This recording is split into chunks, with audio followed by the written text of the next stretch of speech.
Hello, everyone, and welcome to the Science of Childhood Cancer lecture series hosted by the St. Jude Comprehensive Cancer Center. I'm Melissa Hudson, co-leader of the Cancer Survivorship and Control Program. And on behalf of myself and my co-program leader, Dr. Les Robinson, we welcome you to the last lecture of this 15-week series and our third survivorship talk. This virtual series has been a new experiment during this time of COVID, and there has been tremendous engagement with more than 3,000 registrants and attendees participating from all over the world. So it's my pleasure today to welcome Dr. Eric Chow from the University of Washington and the Fred Hutchinson Cancer Center. Dr. Chow has kindly offered to stay on for some time after the official close of the event at the top of the hour if anyone would like to stay for further discussion. And now I'm pleased to introduce Dr. Eric Chow, who is an associate professor in the Department of Pediatrics at the University of Washington and in the Clinical Research and Public Health Sciences Division at the Fred Hutchinson Cancer Research Center. He also serves as medical director of the Cancer Survivorship Program at Seattle Children's Hospital.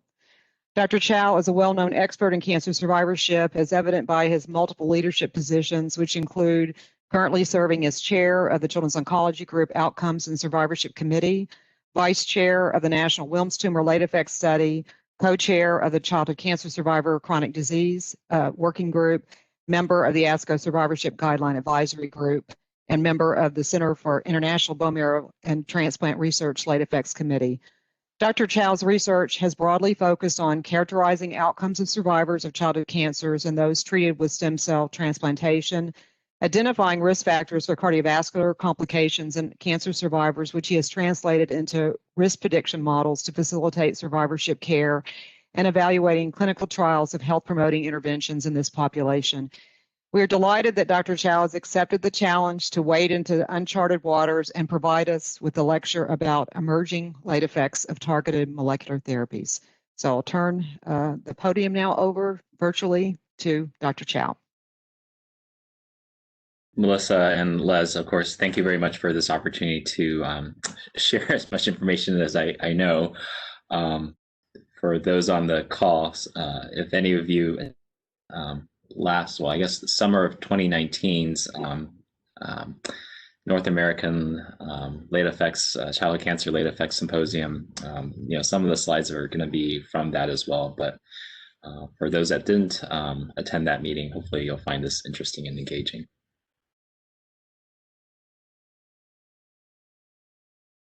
This is our the outline of today's talk. Some disclosures. I actually have none, but I'm also not an immunologist, nor am I in developmental therapeutics, which a lot of this talk will talk about.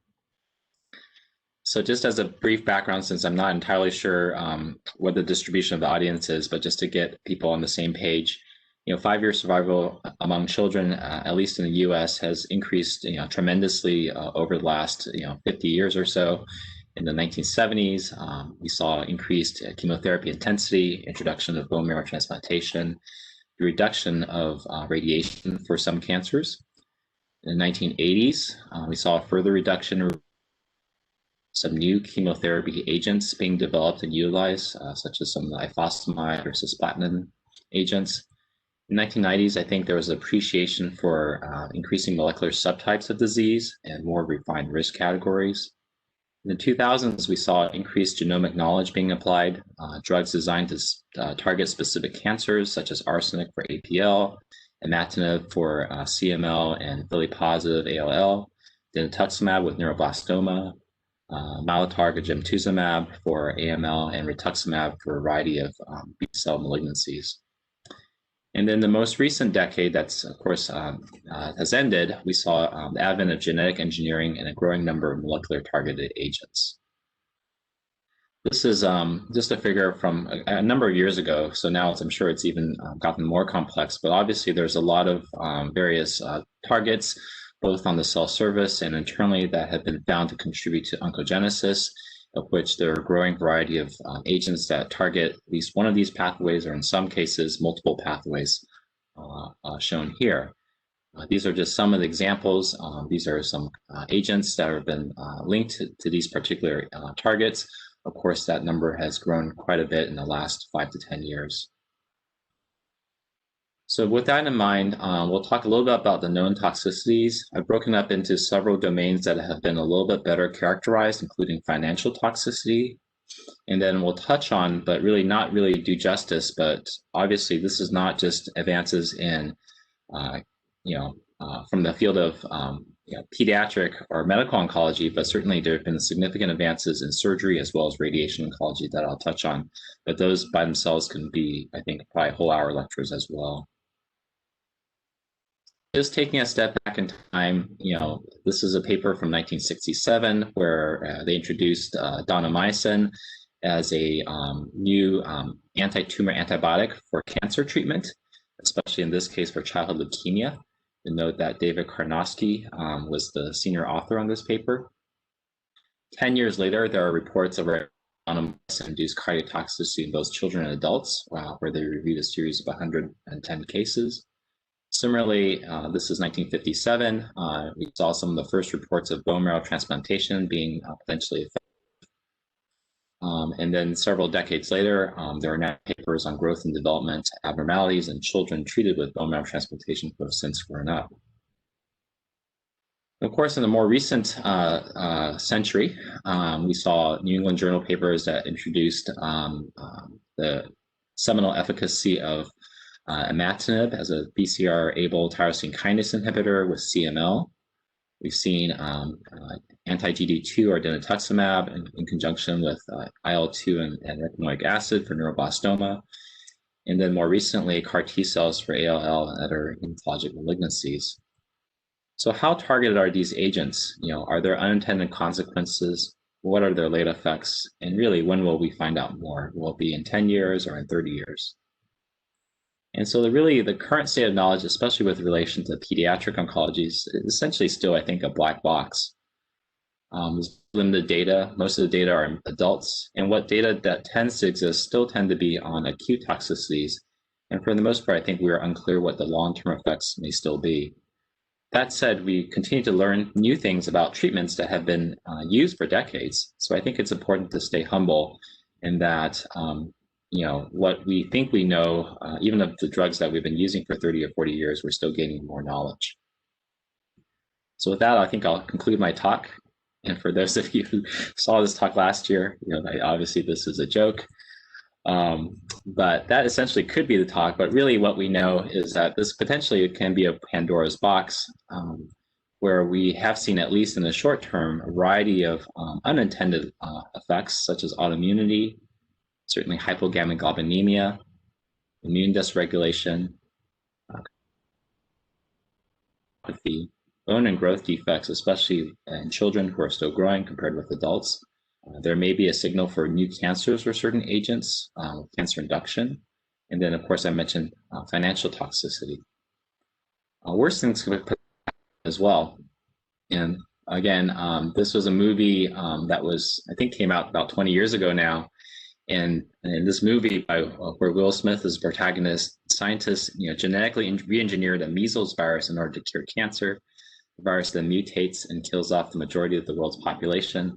A very small proportion of humans have an intrinsic mutation akin to something like CCR5 mutation for HIV. And the remaining 10% of humans are transformed into these zombie vampire mutants that kill most of the resistant humans.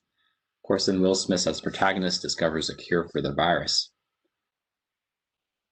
Truth is stranger than fiction. So now, of course, that was 2019. And of course, we all know what's happened in 2020.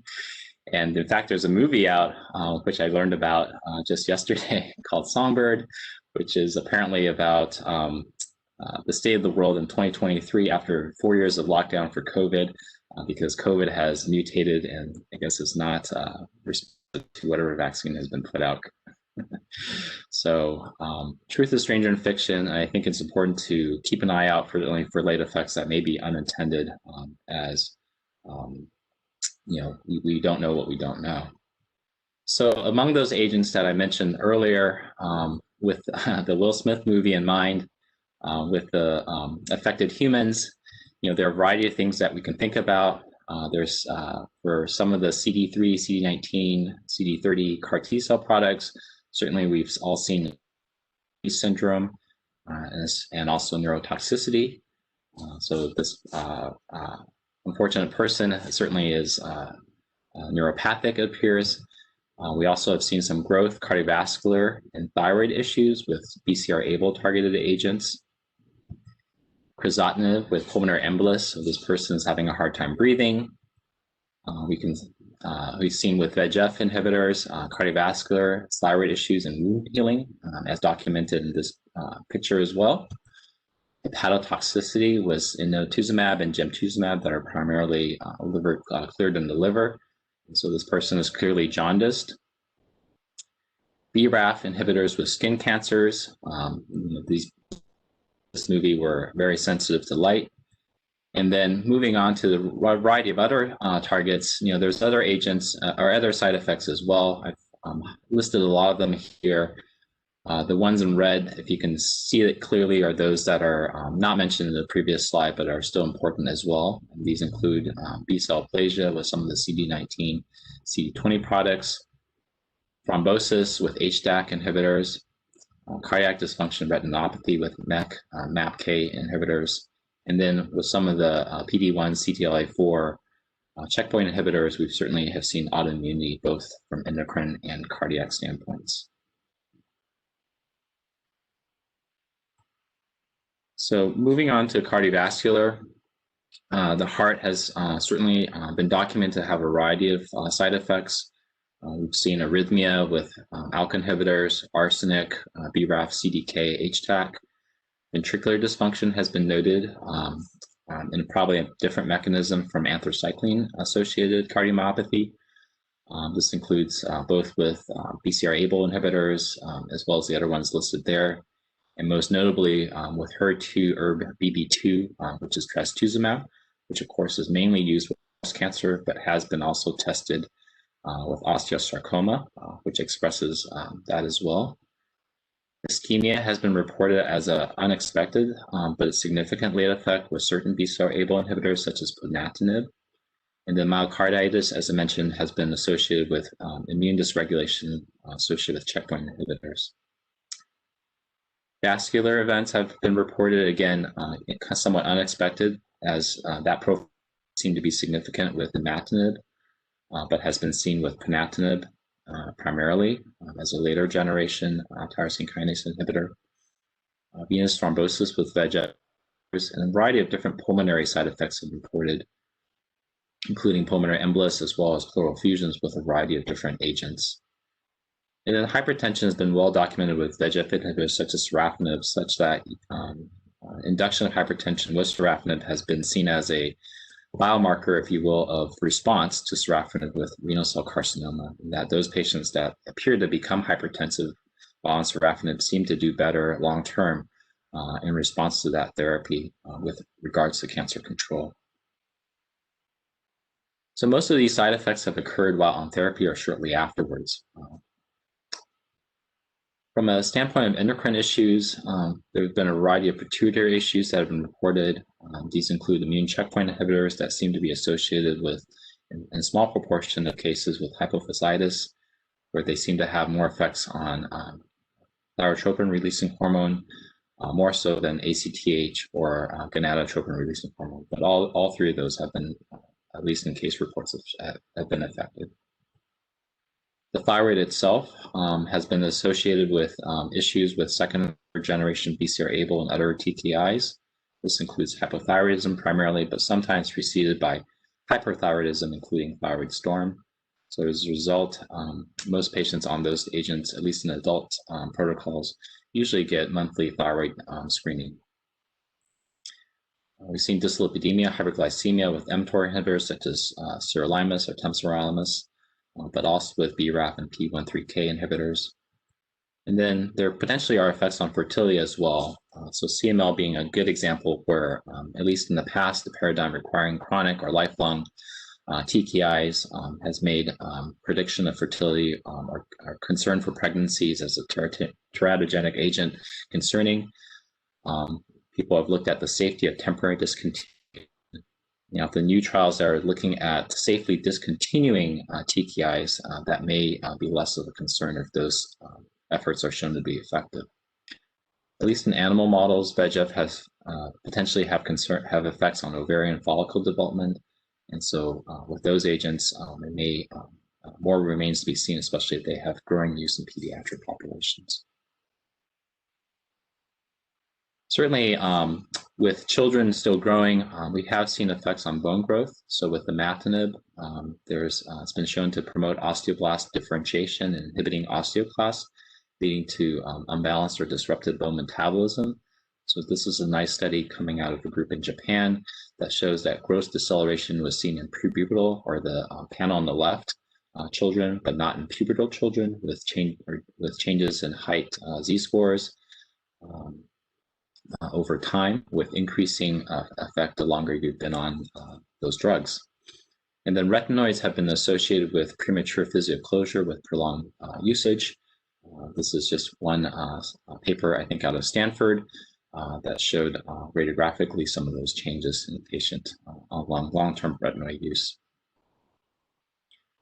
And certainly immunologic issues have been one of the main side effects that we've seen. Again, I mentioned cytokine release syndrome, acute neurotoxicity, and obviously increased infection risk. So this has applied to monoclonal antibodies such as rituximab, where we tend to see just temporary B-cell aplasia for maybe about 3 to 6 months. And then with antibody drug conjugates, some examples being brentuximab, gemtuzumab, and inotuzumab, targeting different cell surface antigens, being associated both neuropathy and hepatotoxicity, sinusoid obstructive syndrome, the latter primarily because of osagamicin conjugate and liver clearance. There are bispecific T-cell engagers, or BiTE, with blinatumomab being the primary example, linking both CD3 T-cell markers to bring it into closer context with tumor CD19. And then, of course, chimeric antigen receptor T cells, where there are obviously now various products, but primarily focused on CD19 ALL, although that repertoire is expanding. And then those have been associated with variable B cell aplasia depending on CAR T cell persistence. And then finally, novel donor or source transplantation, which transplanters will call the original immunotherapy. There certainly are issues with graft versus host disease as a byproduct of graft versus leukemia or graft versus tumor. And then there, of course, have been other instances of immune dysregulation in that context. So the question, I think, do these acute toxicities lead to longer-term impairment, either persistent or even as reemergent phenomena? Certainly, transplantation has been around the longest. And in our work using data in Seattle, we certainly have seen an increased proportion of patients still with late infections, even many years after transplantation. So this is a population-based data, so about 1,800 Washington-based transplant patients treated at Fred Hutch, primarily adult, but about a quarter pediatric. These were linked to state administrative data sets, including hospital discharge and death records. They were compared with a non-transplant group of mostly hematologic matched cancer survivors, and then also with the general population drawn from the driver's license file, or DOL. So you can see from these panels where we look at all infections, bacterial infections, fungal infections, and viral infections separately, that while the absolute risk diminished over time, there still remains an increased relative risk compared with both non-transplant cancer patients as well as the general population. And even years later, 10 plus years later, when chronic graft versus host disease and the need for systemic immunosuppression was likely markedly reduced. As an additional finding, we did also look at the number of potentially vaccine preventable organisms, and found that at least in the transplant group compared with the non-transplant group, that there was a significant increased relative risk of those infections even many years later. Immunologic disruption can also be associated with induction of new cancers. We know that the immune system has a critical role for cancer surveillance. Certainly, we've seen with chronic GVHD that there is a risk of new squamous carcinomas in areas affected, which may also be associated with inflammation. We know that with PTLD, there's a risk with immunosuppressive therapy in both transplant as well as solid organ transplant recipients. And then with BRAF inhibitors for melanoma, a quarter to 30% of patients in trials and cohorts have been noted to develop new squamous carcinomas within weeks. Interestingly, the mechanism may be related to underlying RAS mutations in these lesions, which the BRAF inhibitor then promotes carcinogenesis by pushing things along it. And then there have been increased reports of voriconazole in use of allogeneic transplant recipients as a fungal prophylaxis or treatment, but also with solid organ transplants seem to have an increased risk of skin cancers, which may be related to increased sensitivity of keratinocytes to UVA.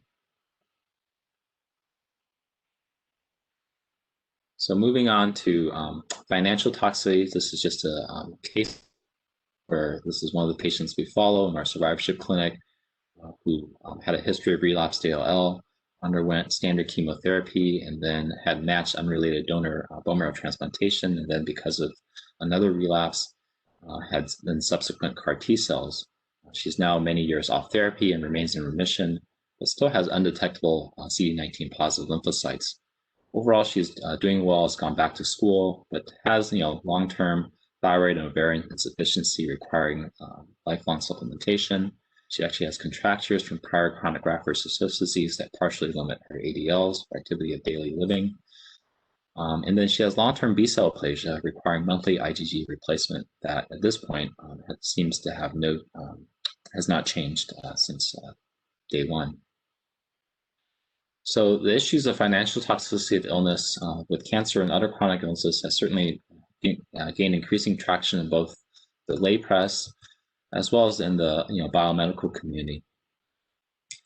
And we know that the cost of cancer drugs, at least in the US, has increased dramatically. This is just one example over time where, again, the scale actually is logarithmic. And then even within childhood cancer survivors specifically, these are data from the Childhood Cancer Survivor Study published a few years ago, where there's a report significant out-of-pocket costs that are taking up more than 10% of their household income. And as a result, those are patients who have significant issues paying both medical bills, but also deferring care for other medical problems, right? And we're skipping tests and also increasing psychosocial stress and other financial concerns. And certainly this is applicable today in the COVID environment as well, where access to care is becoming an increasing issue.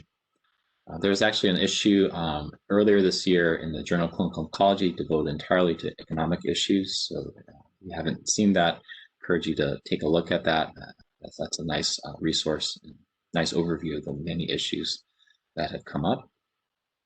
And then going back a little bit to CML again, and thinking about CML and tyrosine kinase inhibitor related outcomes, there have now been, of course, 2 decades of widespread use. There may now be sufficient time to begin studying long-term outcomes, but this remains a relatively rare disease in children. Even Philly positive or Philly-like ALL is also rare. In those populations, it's also hard to separate out the additional toxicity-related effects related to conventional chemotherapy and, for many of these patients, stem cell transplantation. We have started to look at this. Our group had access through a Stand Up to Cancer pediatric dream team effort with a large data set from a large US insurer. This is United Healthcare, also known as Optum Labs Data Warehouse, where we're able to look at CML mean analyzed costs pegged to $2017 over about a 20-year period almost. And so you can see from these charts that the annual costs have increased, even though inpatient and non-prescription costs have generally decreased. And that the primary cost driver here appears to be oral tyrosine kinase inhibitor costs. What this data set unfortunately doesn't quite cover is the late 2016 introduction of generic imatinib. That said, at least initial pricing of generic imatinib, while lower than the trade name product, was only slightly lower, not dramatically lower. Obviously, with increasing products and competition, that could still change. We've also looked at, in a slightly different way, costs over time. So this the y-axis, the x-axis here is time since essentially diagnosis. And you can see that chronic oral TKI therapy leads to pretty much sustained high healthcare costs. There's an initial peak in the initial 6-month period that's probably associated with diagnostic costs, but then you can see that especially the prescription costs don't really change and remain flat, or if nothing else, slightly increasing even 5+ years out. In contrast, the cost seen for patients treated for many other hematologic cancers in this study appear to decrease over time, where there's a peak in the first year, but then rapidly drops off as essentially treatment is completed. So you can kind of see this here, where we can compare the CML other hematologic malignancies and then a non-cancer general population sample. Again, this is all United Healthcare data, so it's insured population, where you can see that the CML costs are dramatically greater, and this is primarily driven by prescription costs. The predictors of immediate costs are not surprising. It's those patients that have been treated in a more recent era, because drug costs, even for the same drug, have gone up.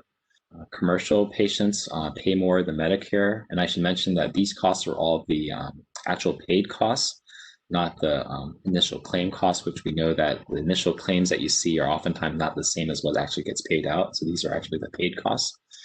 And then those patients who have more percent days with a tyrosine kinase inhibitor prescription cost more. And then those, of course, who've had a history of transplantation, and then increased healthcare utilization as measured by both clinic days and hospitalizations. It looks like there are some questions. I think we decided that we would try to go through these at the end. Is that correct? Yes, go ahead and keep on going. Okay. All right. So we've also looked at the same data set looking at outcomes themselves beyond just financial outcomes. And so when you look at the burden of outcomes across a variety of organ system categories using ICD 9 and 10 codes, compared with the general population, CML patients treated with TKIs, as well as those CML patients that went on to transplantation, there is, not surprisingly, a continuum where the patients with TKIs appear to have more claims related to all of these categories compared with the general population, but not quite as many as those treated on with transplantation. You can also look at comparisons by TKIs, where we compare imatinib versus later generation TKIs, in this case, dasatinib and nilotinib. The number of patients receiving ponatinib and bosutinib were too small to be analyzed separately.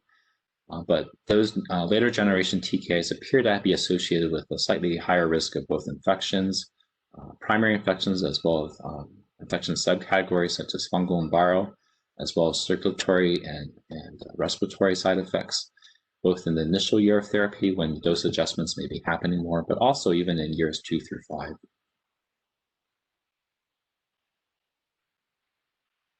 And then I'll touch a little bit on, as I mentioned earlier, just on new surgery and radiotherapy methods. And so there's obviously been an increased use of less invasive surgeries over time now, such that laparoscopy and thoracoscopy are much more used compared with open procedures for both diagnosis and resective surgeries. For example, we also do see more limb salvage versus amputations. That said, the long-term benefits of these procedures are still not completely well characterized and are only just beginning to be described. So this is an interesting paper that we found about kind of orthopedic outcomes, where the left panel is what's called an MSTS score, where it's clinician assessed functional score, where you can see that those patients that underwent limb sparing versus amputation, based on clinician scoring, appear to do better. The right panel is patient-reported quality of life using the SF-36, where the differences between amputation and limb sparing appear to be not as dramatic, with maybe only slight differences in physical function and some of the a few other of the dimensions, but for many dimensions appear to be quite similar. And then when you actually, in this study, asked patients to self-report their physical disability, there actually was no differences between groups. And so I think it just raises the question of, for long-term survivors of these procedures, even though a priori it may be obvious that certain methods may be associated with less morbidity, the longer term effects may be more equivocal. But again, this requires more study, and I think these are one of the remaining frontiers where much of long-term side effects are not well understood.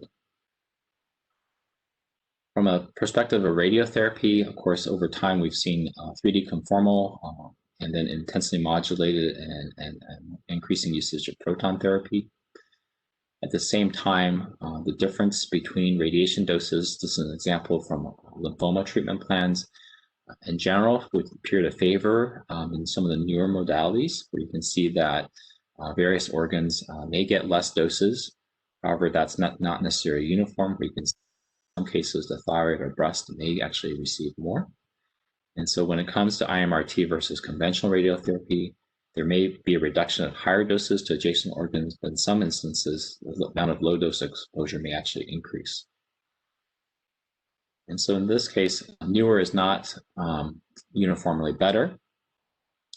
So looking at protons versus photons, protons, of course, have a much sharper Bragg peak and a drop off, and the advantage there is less exit dose, as can be seen in the example. At the same time, proton energy deposition in normal tissues is not as well understood as for photons, and they may be greater and have more biologic consequences. I know the radiation oncology community is looking at this actively, and hopefully in the next decade we'll have more information on this as well. There's already data, and this is one example from CCSS, looking at the dose-volume relationships, where those patients that received high volume, even at low doses, appear to have a higher risk of certain cardiac outcomes. At the same time, high doses, but at relatively low volumes, is also associated with significant risk. And that's just mentioned there as well. So again, these issues may also be relevant with IMRT and protons, even though the CCSS data is primarily older radiation methodology.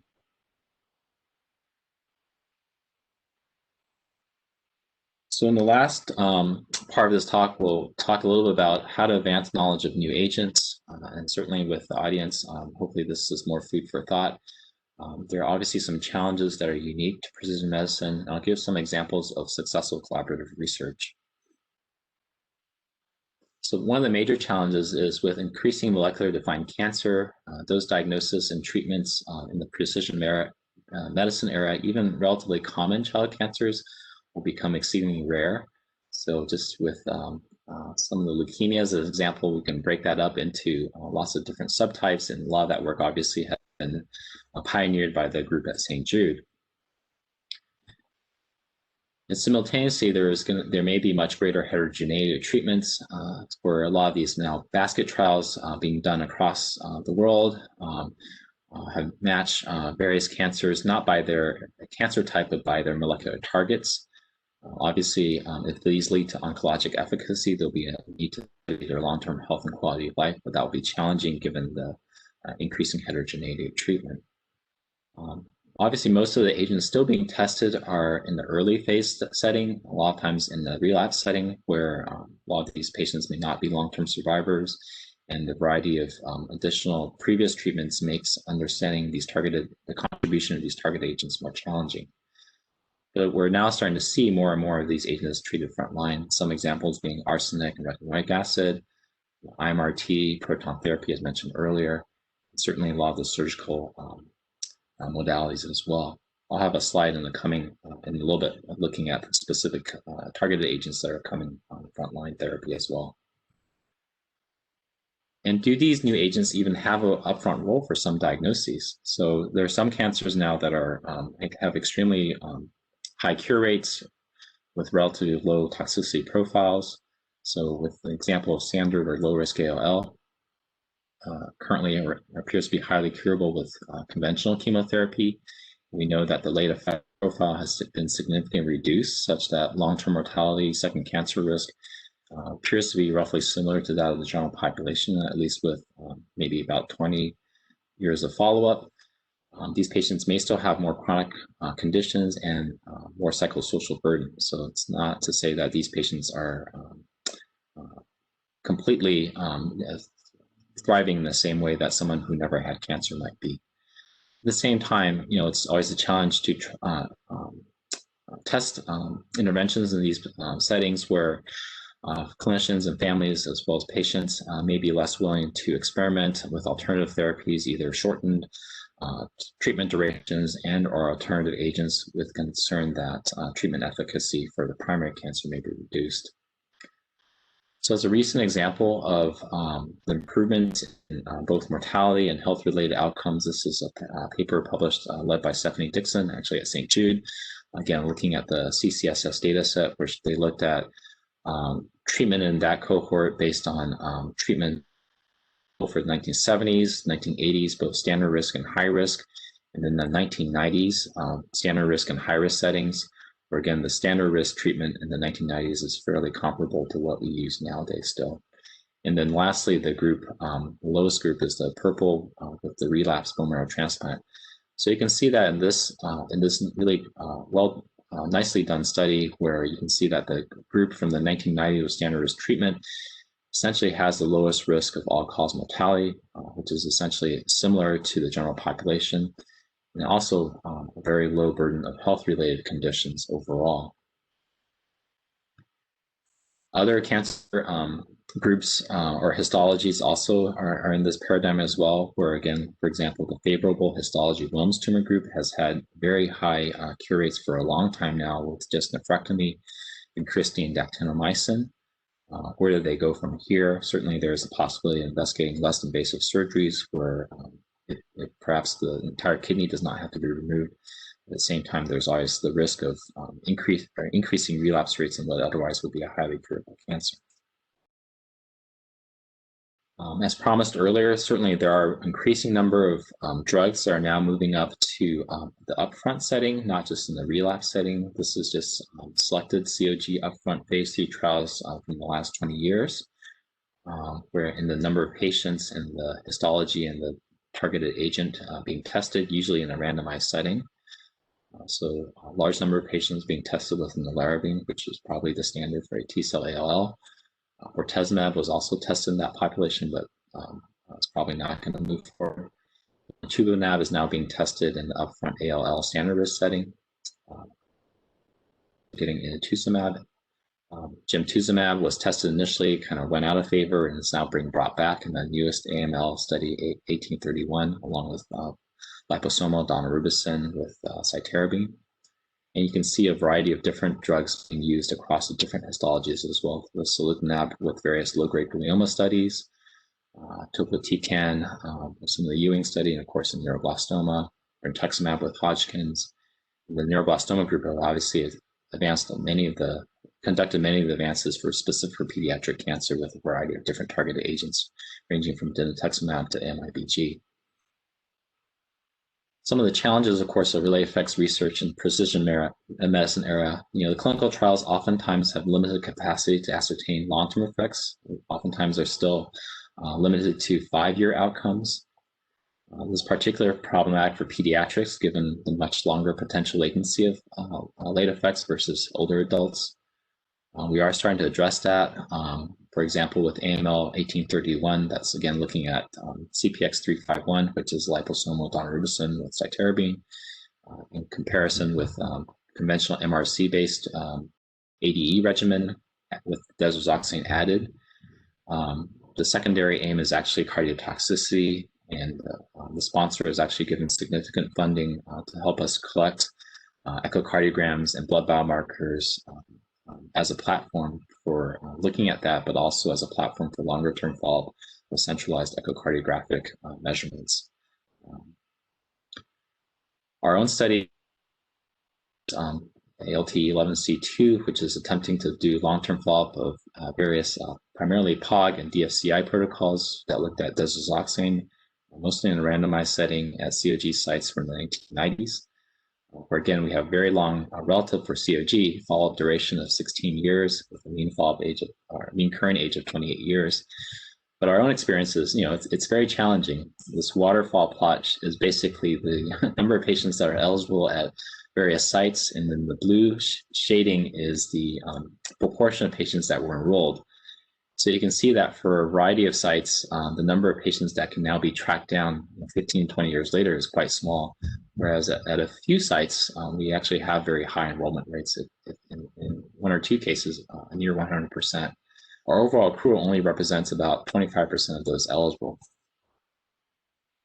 So related to that, relatively small numbers of patients on trials may also limit their power to detect rare but serious side effects.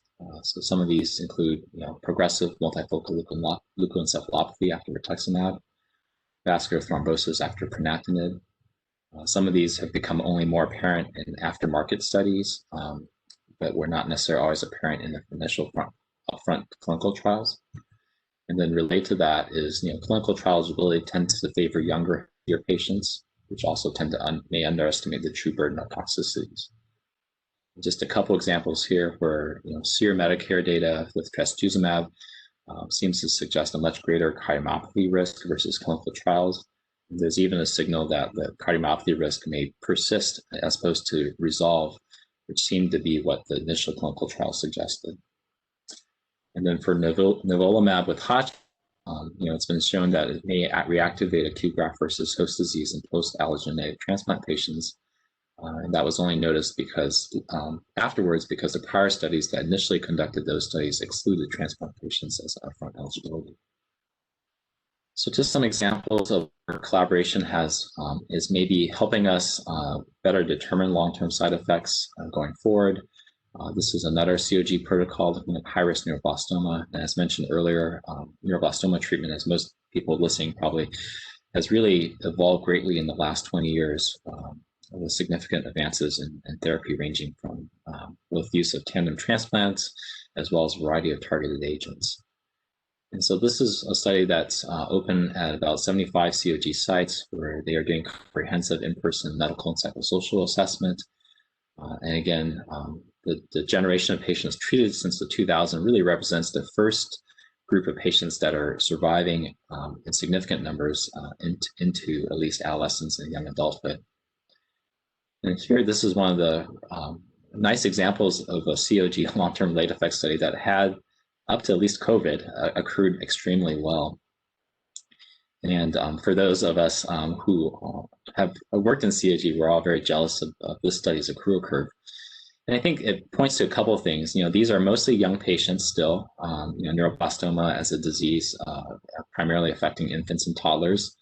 And so as a result, even patients that are now in 15 to 20 years later are still adolescents or young adults that may oftentimes still be followed at COG centers or be more connected.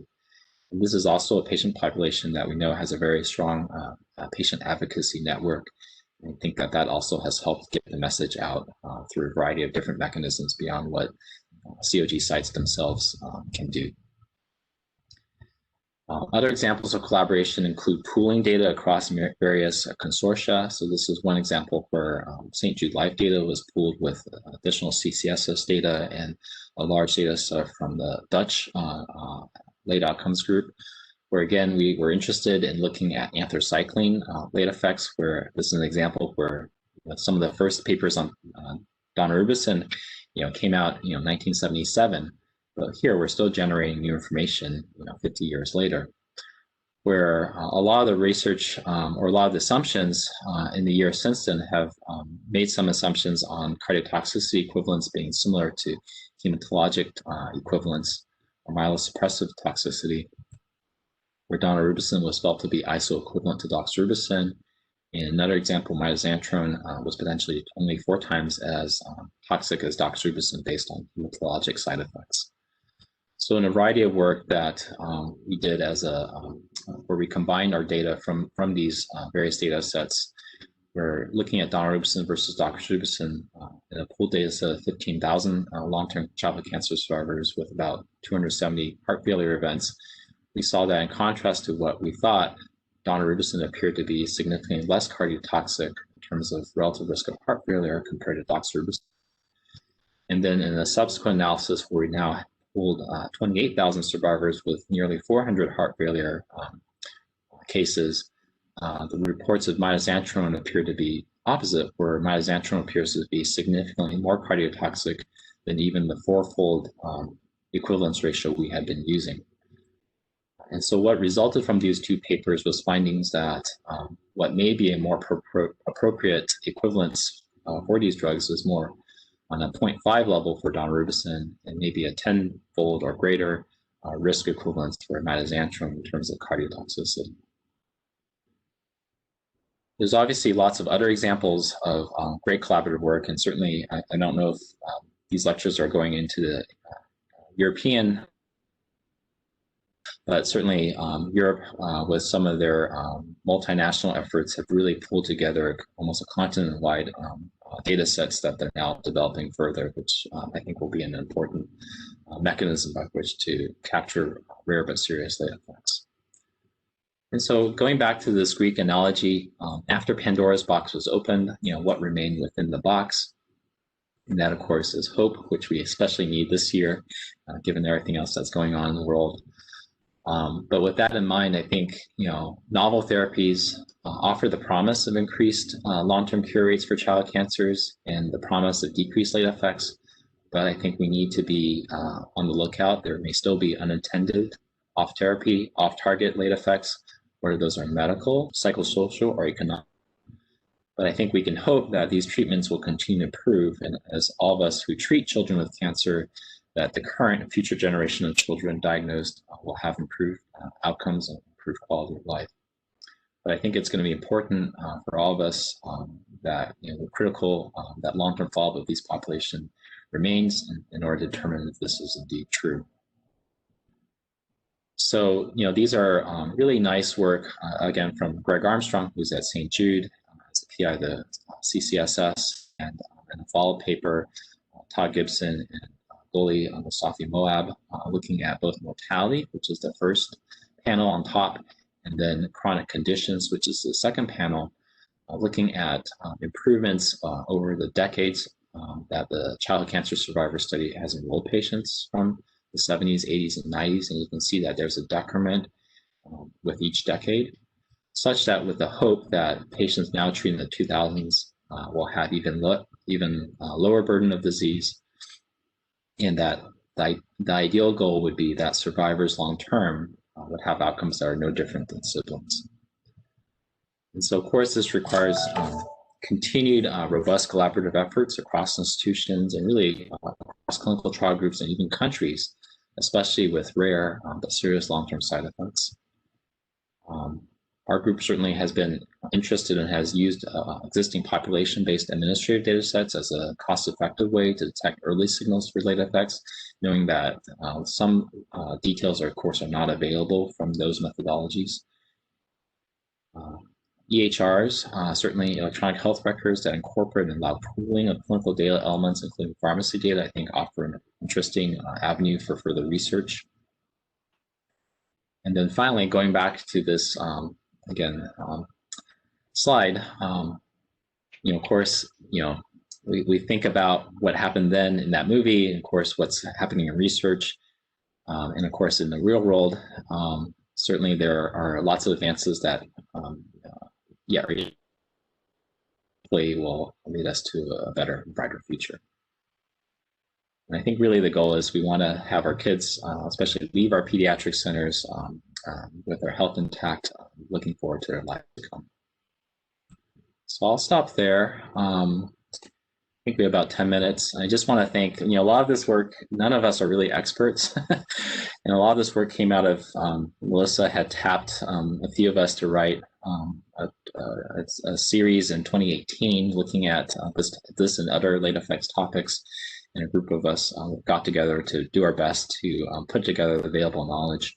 So I'd like to thank our co-authors from that paper, including, I think, Beth Fox, who's now at St. Jude and was at CHOP before.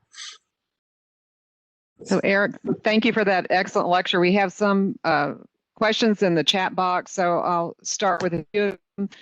Are you aware of any ongoing efforts to systematically follow pediatric cancer patients treated with molecularly targeted immunotherapies? And in specific, as wearing your hat as the chair of the outcomes committee at COG, what especially with COG putting in all these agents in frontline trials, what infrastructure is COG considering to monitor these outcomes? Yeah, I think it unfortunately remains still a work in progress, as those of us who work in COG know, where efforts are still somewhat siloed between individual disease groups and in fact even within individual protocols, where there's not necessarily always even common data elements. Now, some of the new initiatives, like the childhood cancer data initiatives, may help with that. It still, I think, remains a work in progress, and there are other efforts like Project Every Child and various registry-based efforts that are complementing the therapeutic protocols that may support or be helpful for sustained long-term follow-up. And certainly there's other efforts, that Smita Bhatia is leading within COG to put people on long-term follow-up tracing mechanisms so that people can be more easily found years later. But I think it remains a limitation even in COG that there's not necessarily a uniform NCTN-wide framework for doing this. But I think we're interested, but I think a lot of it is funding related. The infrastructure grant is quite tight, and so the ability to create a mechanism that allows us to do this for all those patients is at this point non-existent, or I shouldn't say non-existent, but limited in capacity. So since many of these new therapies are used in high risk, technically a lot of them have relapsed, do you think we'll need to wait until more of the agents are moved to upfront therapy to really fully understand agent-specific risks? I mean, I think the upfront therapy is going to be the easiest group to understand, especially in a randomized setting, because then you have a group that, say, got blinatumomab, but a group that didn't, but most of the other components of therapy are the same, and the vast majority of these patients are going to be long-term survivors, then that's the study population that would be easiest to study. In addition, the upfront trials tend to have larger numbers, right? So if you have 5,000 patients getting randomized blinatumomab versus a relapse study with 200 patients, the upfront study is going to be the one where it's going to be a lot easier to study that population. That in essence is the reason that we chose to focus on desloxaine a number of years ago, just because those were all for the most part randomized study settings. But that said, it's challenging then to find those patients 15 to 20 years later. And even with the agents that you described, it still seemed like a lot of it was focused on more acute and subacute toxicity. Are there any that have been in use for a long time, like the TKIs, where you can say, oh, these are acute and typically resolved toxicities? Are you at that point for like the metabolic or the endocrinologic toxicities for any of those agents? Do you have confidence that you would be able to counsel this is going to be a short-term issue versus a long-term? Yeah, well, I think the TKIs and maybe the retinoic acids have maybe the most amount of evidence. And I know, Melissa, obviously, we in the COG guidelines task force, we are trying to stay on top of those things.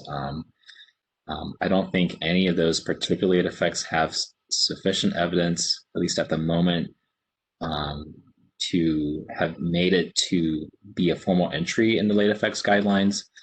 But I think with additional time and maybe additional studies, the possibility is out there that maybe some growth effects with TKIs or retinoic acid may make it into the guidelines. That'll probably be the ones that seem to be closest, at least from duration of usage, compared with some of the other agents that are newer. Mm-hmm. Okay, so other questions. Are there specific agents you think should be of highest priority for investigations of late effects? I mean, I think, it's a balance between what's been out there the longest, right? And then how common it is. We've had discussions about trying to study TKIs as a long-term side effect just because they've been used the longest of some of the agents we've shown. In addition to studies that are actively already ongoing, such as for high-risk neuroblastoma. I think the challenge with TKIs is, the number of CML patients or affiliate positive AL patients is quite small. and that's made it very difficult to generate, I guess, enough enthusiasm to try to find a cohort of maybe across the U.S., for example. And that's why I think there are some potential other mechanisms if, and again, the U.S. is not as well set up for this because we have no national infrastructure for this.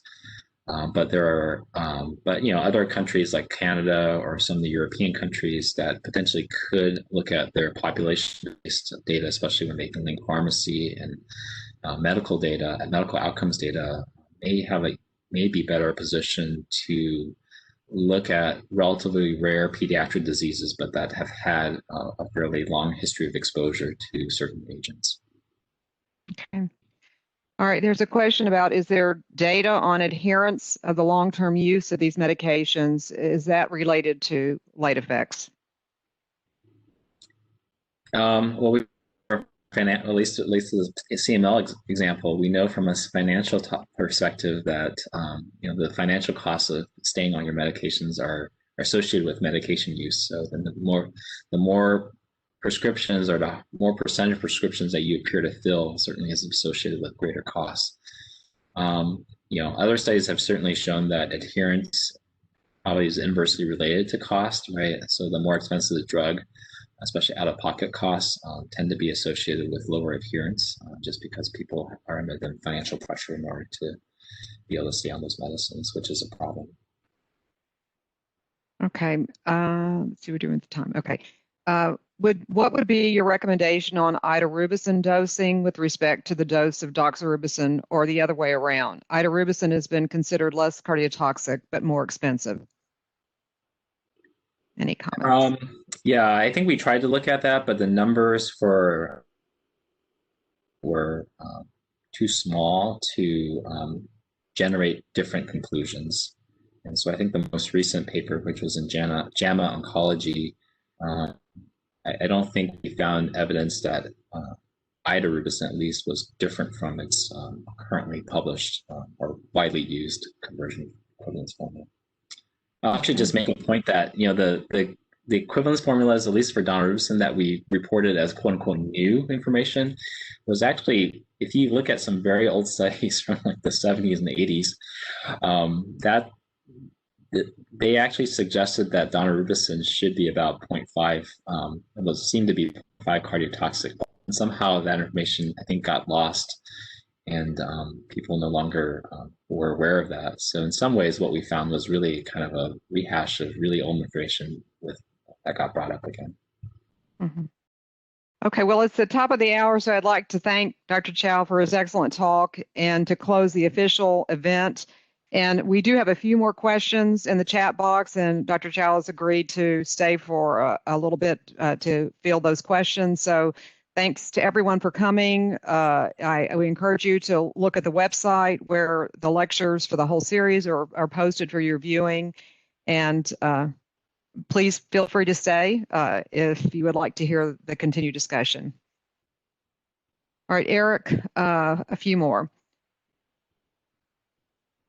Are there projects underway in order to use adults as mouse models for pediatric late effects, presuming, for instance, number of adults on TKIs and perhaps more end organ damage at baseline?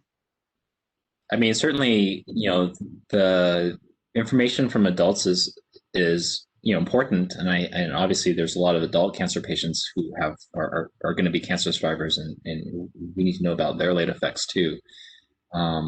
It's not always easy, I think, to extrapolate the data from adults to children. Certainly, the growth issues are going to be in some cases unique to children, and we certainly have seen with some of the checkpoint inhibitors, for example, that the side effect profile seems to be greater in adults than in children. That said, there's been a lot more adults on those medicines than kids.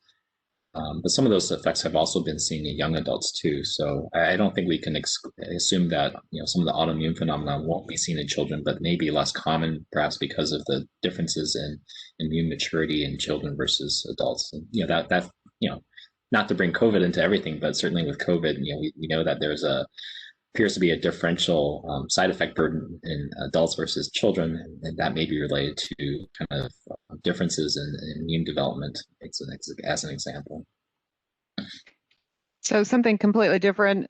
Is there long-term data looking at extended cost of individuals who've had limb sparing surgery? Did you see that in any of the literature that you guys reviewed for the new agents related to surgical techniques? I'm not personally aware, but that doesn't mean that it's not there. I wouldn't say we did an exhaustive literature search on the topic, but I think that certainly worthwhile to look at if there are kind of, because I think, one of the issues with limb salvage sometimes is, you might then need additional surgeries for years to come, right? And so, so that may be one of those considerations where on face value, amputation doesn't seem to be preferred, but, over the lifetime of a patient, if you end up having to get, some sort of additional surgery every 5 to 10 years, as a 15-year-old looking ahead, is that something you really want to, is that really going to be preferred when you're looking back at it 30, 40 years later? Mm-hmm. There is not to put a plug in for CCSS, since I guess that's my other job. We are CCS. There's a group of surgeons in CCSS that have coded late surgery data, and so that will be kind of a new dimension of data or outcomes that we previously didn't have access to, and so that may start to at least give us more insight into some of those outcomes. And then that can potentially be linked to financial toxicity data or financial outcomes that CCSS has also been collecting in more recent years. So. Okay, I have one more question. If you're brave enough to field, is it possible to know which patient will benefit and to give whether or not to give a specific agent? And the example was 2 patients who were given rituximab because of relapsed NHL, and one responds very well as a long-term survivor, and the other has acute toxicity. Is there data for any of these agents, that these newer immunotherapies that give you a profile of who's at higher risk?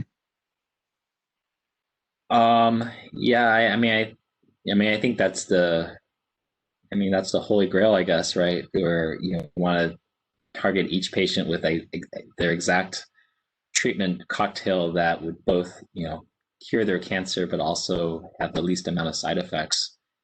And I think a lot of the precision medicine effort is kind of at least addressing or trying to address the first part, which is matching your cancer with the most most minimally toxic treatment regimen.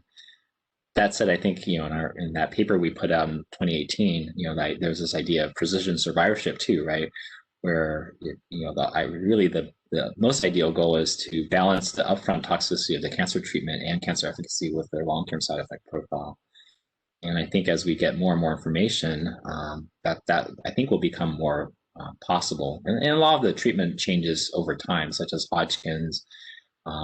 Even this, CNS tumor, ALL, of course, have been driven by trying to find treatments that are both similarly effective, maybe not even more effective, but similarly effective but less toxic, right? So replacing cranial radiation, cranial-spinal radiation with intrathecal chemotherapy, reducing Hodgkin's radiation fields to smaller and smaller amounts, and then for those patients that appear to be good responders, maybe limiting radiation entirely. I think those things will come, but right now we're not there yet. It'll be job security for everyone working in late health outcomes. How about that? A need to do that.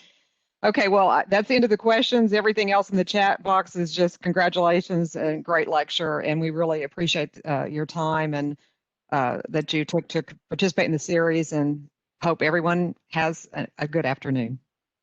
Okay, thank you. Thank you.